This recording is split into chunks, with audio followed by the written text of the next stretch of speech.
Olá, alunos, tudo bem? Então, a gente volta aqui agora com as nossas aulas, né?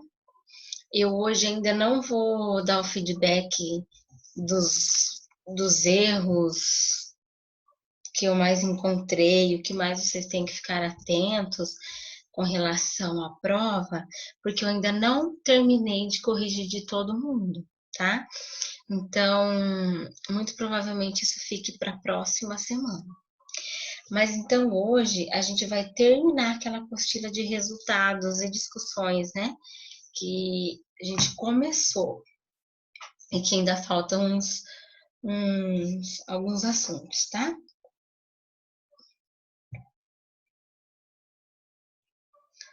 Então vamos.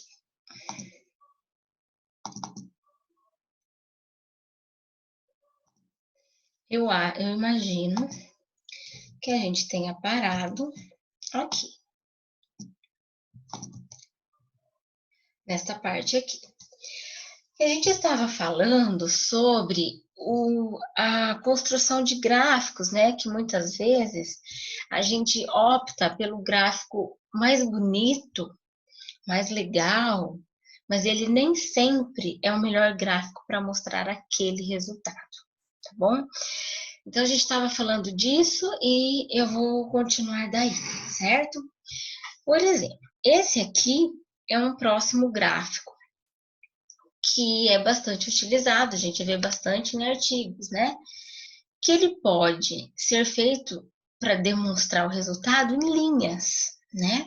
E aí vocês me perguntam, professora, eu uso barras ou eu uso linhas? Porque esse também é um gráfico legal. Acontece o que o legal não é a melhor forma de escolha de gráficos, né? A gente deve escolher dependendo do resultado. Então vamos lá. Usar linhas somente se a ordem se existir uma evolução entre resultados. Por exemplo, aqui esse gráfico mostra, né, um quantitativo de faturamento em determinados anos, né? Então eu consigo ver que o faturamento de 2009 a 2010 era 1. Que em 2011 esse faturamento aumentou, em 2013 foi quando ele teve a maior queda e ele voltou a aumentar em 2015. Existe uma relação de variável com o passar dos anos me mostra a evolução ou involução desse faturamento, certo? Então, exemplo, quando eu quero mostrar lá o consumo de algum suplemento, né, alimentar. Então, eu vou ter numa variável, né, no eixo Y do gráfico, né, que é o eixo vertical, os tipos de suplemento, vamos supor, ou o número de pessoas. E embaixo, os tipos de suplemento, né? Eu vou olhar qual é o suplemento, né? Eu acho que até esse gráfico pode mostrar isso aqui. Vamos supor que isso aqui fosse o número de pessoas. E aqui fosse a variável tipo de suplemento. Então, aqui vamos supor que fosse creatina, aqui BCA, aqui suplemento de carboidrato e aqui de vitaminas. E aqui vamos supor que são número de indivíduos avaliados. Eu olho aqui e vejo que o maior suplemento utilizado foi esse aqui, que eu acho que eu falei que era o BCA, né? Mas existe uma relação, né? Tipo, de temporal ou de evolução. Olha, primeiro foi consumido a creatina, depois o BCA, depois o carboidrato. Não existe essa relação, eu estou apenas demonstrando consumo de suplementos por indivíduos. E qual é o suplemento mais usado? Esse gráfico, então, está ótimo para eu apresentar isso. Eu não tenho necessidade de fazer linha aqui, porque não tem sentido eu fazer linha ali, né? Porque não existe uma ordem, certo?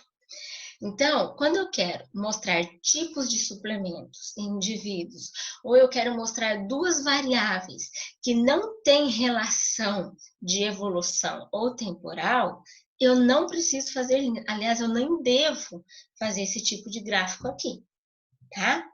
Agora, para mostrar o IMC por série escolar, eu estou mostrando que existe uma relação, né? Tem um sentido de movimento aí. Aí eu posso usar a linha, né? Por exemplo, vamos supor, pegar o mesmo gráfico, que aqui sejam o IMC. E aqui sejam as séries, certo? Ou vamos pensar melhor. Aqui eram as séries, deixa eu pensar, calma aí. Não, o IMC, vamos deixar o IMC mesmo. E aqui as séries, né? Tipo, primeiro ano, segundo ano, terceiro ano, quarto ano. E aí, vamos supor que aqui é o IMC. Então, quanto maior é o pico aqui, maior está o IMC.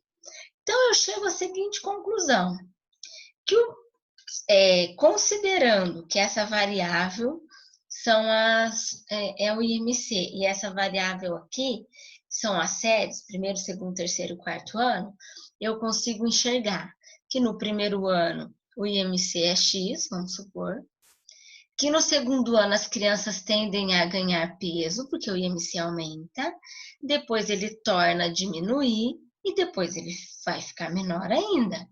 Existe, então, ó, conforme a criança vai crescendo, existe um aumento e depois diminuição de IMC. Aí é interessante, eu posso fazer um gráfico deste, usando linha, sem usar a barra. Entendeu? Eu consigo, existe uma relação de movimento. À medida que as crianças vão crescendo, o IMC foi diminuindo, ou até o segundo ano, cuja idade é de tal a tal, os alunos ganharam peso e depois dessa idade a tendência foi diminuir o peso. Por que isso acontece? Aí a gente vai lembrar lá do desenvolvimento humano e tal e tal.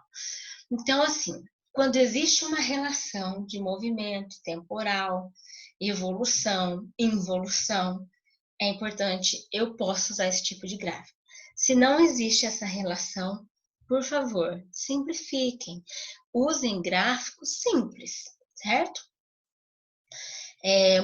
Para mostrar resultados que não dependem da ordem, somente da sua vontade, use as barras, certo? Outra coisa, com relação à discussão, né? Porque a gente falou bastante de demonstração de resultados até agora. E o que é a discussão? A discussão, gente, não é só. Desculpa, gente. Mas vocês já sabem, né? Vocês viram isso em materno infantil. Uma grávida arrota mais. Ela tem azia. Ela tem refluxo. E eu não tive isso da Ana Clara, mas eu tô tendo agora, tá? Também a minha barriga tá bem maior agora, tá bom? Mas vamos lá. A discussão, o que que ela trata? Não é só você ficar comparando o seu resultado com o de alguém. Eu já disse isso para vocês. Isso é fazer fofoca. O resultado do meu trabalho foi X. O do ciclano foi Y, o do Beltrano foi X mais Y, o do fulano foi X menos Y, o outro foi igual ao meu. Isso não é discussão, certo? A discussão, lembre que eu disse para vocês, você tem uma conclusão que você fez a partir daquele resultado, e essa conclusão não é só falar percentuais. Aí você tem um porquê, né? Ou aí você pode comparar e não precisa buscar sempre trabalhos que encontraram o mesmo resultado que o seu, certo? E depois você tem o porquê daquele resultado do seu trabalho. Nesta hora é que o leitor consegue ver se você domina o seu trabalho, se você domina os resultados que você chegou. certo? Então, nessa hora da discussão, você vai mostrar as evidências que levaram você àquela conclusão. Quando você olha o gráfico e tira uma conclusão dele, porque sempre pensem nisso. Eu olho o gráfico, não é para olhar um número. Uma tabela, sim, eu sou obrigada a olhar um número. Mas quando eu olho o gráfico, eu quero ver o que aquele gráfico está me dizendo, né? Então, aquela conclusão, você tem que escrever, né? Ao analisar o gráfico tal, foi possível detectar ou verificar, foi possível ver que isso realmente acontece, por isso, por isso, por isso, por aquilo. E aí você mostra as evidências que levaram você a tirar aquela conclusão. Cuidado para não fazer fofoca, que é só ficar trazendo autores antigos, não, autores para comparar. Um outro erro que a gente faz, a gente pega muito artigo antigo, por isso que eu falo para vocês, pelo menos de 2011 para frente. E já está tarde também, 2011. O fulano encontrou esse mesmo resultado, fulano de 2011 encontrou esse mesmo resultado. Sabe o que a gente pode pensar de você? Nossa, então você está super atrasado. Porque esse autor há 9 anos atrás já viu isso. E você quer ver isso aqui de novo. Tá vendo tudo de novo. Então, assim, por isso, busquem coisas, artigos atuais, tá? Qual é a tua vontade, a sua novidade ou resultado? E demonstre seu resultado. Então, assim, também não busque só artigos que falem a mesma coisa que você. Porque se só falar a mesma coisa, não tem nada de novo, não é? Então, se deu alguma coisa diferente, nossa, por que será que isso aconteceu? Busque o porquê e mostre para o leitor por que você chegou a esta conclusão e por que foi diferente dessa vez. Essa vai ser a tua novidade com relação ao teu trabalho, certo? A partir daí, o leitor vai começar a pensar, ele tem razão ou ele não tem razão, né? É para isso que serve uma comunidade científica mesmo. Para a gente ler o artigo, a gente não tem que acreditar em tudo que é escrito. A gente, na verdade, analisa. A gente analisa a metodologia, a gente analisa os resultados, a conclusão da pessoa, mas nem sempre quer dizer que aquilo é implacavelmente correto, certo? Então, é importante você validar a sua metodologia, né? Quando eu digo assim,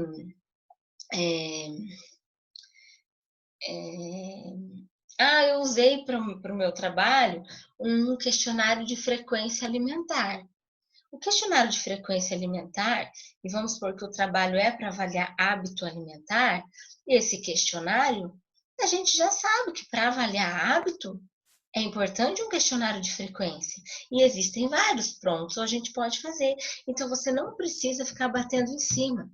Por quê? Falou em avaliação de consumo alimentar, a gente tem que pensar em questionário de frequência alimentar. Então, você não precisa ficar convencendo, falando o tempo inteiro, que porque você usou um questionário, você fala isso lá na metodologia, beleza. Mas tem momentos que o método que você usou ainda não é um método muito conhecido, não é um método validado, mas que você está vendo que alguns autores atuais, inclusive, alguns estudos atuais, usaram este mesmo método. Então, na discussão, você também pode usar isso para validar seu resultado, certo? Valide seus resultados. Se você tem condição de fazer análise de significância, faça, né? A gente, na verdade, no último ano, a gente não cobra que isso seja feito, mas é uma forma de validar os resultados. E não se esqueçam, uma pesquisa quantitativa, num mestrado, doutorado, com certeza tem que ter, tá? Análise de significância. Né? A gente vê qual é a média, qual é o desvio padrão, a gente comparar a média e desvio padrão com outros autores também. Será que o meu desvio padrão está desviando mais ou menos o mesmo valor do que dos estudos que eu tenho lido? Porque se não tiver, alguma coisa está errada, né? E validar as suas conclusões, não é sugerir. A conclusão não é uma sugestão, gente. A conclusão é aquilo que vocês identificaram. E vocês têm por que vocês chegaram àquela conclusão. Então, de fato, isso acontece, por isso, por aquilo, ou de fato foi encontrado tal resultado, ou de fato isso não aconteceu, né? Mas foi por isso, por aquilo. A gente precisa ser afirmativo na conclusão, tá? E na discussão. Muito mais do que ficar sugerindo. Então, pode ser, né? A gente tem alguns pode ser, mas é muito mais válido quando você tira uma conclusão e você afirma alguma coisa, né? Claro que se essa afirmação é algo que nem você acredita, isso nem existe na literatura, aí você vai discutir, né, aquilo, sem necessariamente ter que afirmar. A discussão, você também pode começar com um breve parágrafo do assunto, mostrando sua amostra, como eu já falei, né? É porque nos artigos, muitas vezes a gente encontra resultado e depois as discussões, mas a gente no TCC FAP, resultados e discussões estão no mesmo item. Então, eu já falei, já mostrei como vocês deveriam iniciar com resultados e discussões. Procure iniciar parágrafos com a sua conclusão a respeito daquele resultado. Então, quando vocês forem mostrar algum resultado, já apresente o que ele está mostrando. As próximas linhas, então, serão para comprovar esses resultados e depois comparar com os autores, tá? Cuidado com sugestões, como eu acabei de falar. Prefira conclusões. E cuidado também com as limitações do seu trabalho. Todo trabalho tem uma limitação, mas as limitações devem ser discutidas e superadas. O que é isso? Por exemplo, eu encontrei uma limitação de número de pacientes, né? Igual ao autismo, por exemplo. A gente não tem diagnóstico feito de tantos autistas assim. Então, é uma limitação o número, mas discuta isso. Um dos problemas é o diagnóstico, que é demorado, né? Pais que demoram para verificar comportamentos diferentes. A escola, que não também, como que se diz? Ameniza, né? Não vê aquele aluno criticamente. Então, nós temos vários fatores que nos impossibilita de ter um maior número de pessoas com diagnóstico de autismo, o que torna a minha população pequena, né? Então, outra limitação que pode ter naquele período, né, um determinado período, não foi possível. Não, deixa eu pensar em outro exemplo.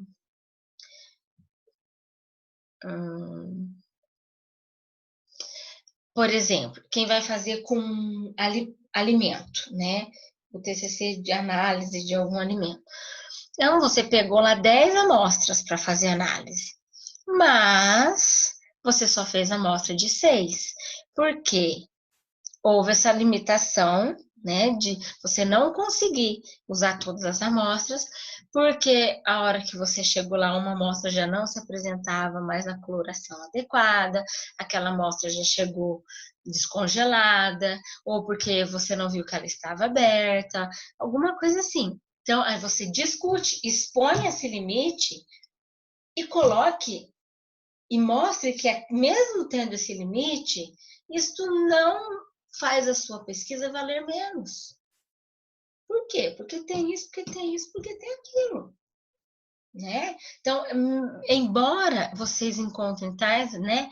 Foi encontrado tais limitações, não muda o valor do trabalho, isso não muda o resultado, porque isso acontece por causa daquilo outro. Então, você discute a sua limitação, se houver, e supera ela.